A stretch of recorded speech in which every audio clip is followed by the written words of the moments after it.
ರಾವಣ್ ಕೋರ್ಟಲ್ಲಿ ಸರೆಂಡರ್ ಆಗ್ತಿದ್ದಾರೆ ಮೇಡಮ್.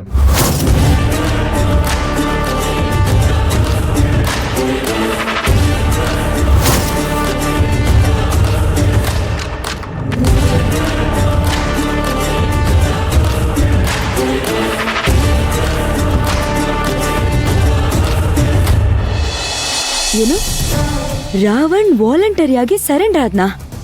ನಂಬಕ್ಕೆ ಆಗ್ತಿಲ್ಲ. ಪೊಲೀಸ್ ಅರೆಸ್ಟ್ ಮಾಡಿದ್ರೆ ಬೇಲ್ ಅಪ್ಲೈ ಮಾಡಬೇಕಾದ್ರೆ ಸ್ವಲ್ಪ ಪ್ರಾಬ್ಲಮ್ ಆಗತ್ತೆ. ಅದಕ್ಕೆ ಸರೆಂಡರ್ ಆಗಿ ಅಂತ ಯಾರೋ ಐಡಿಯಾ ಕೊಟ್ಟಿರಬೇಕು. ನೆಕ್ಸ್ಟ್ ಏನು ಪ್ರೊಸೀಜರ್ ಇರುತ್ತೆ? ಈಗ ಪೊಲೀಸ್ ಕಸ್ಟಡಿಗೆ ಕೊಡ್ತಾರೆ. ಬೇಲ್ಗೆ ಅಪ್ಲೈ ಮಾಡ್ಬೋದು.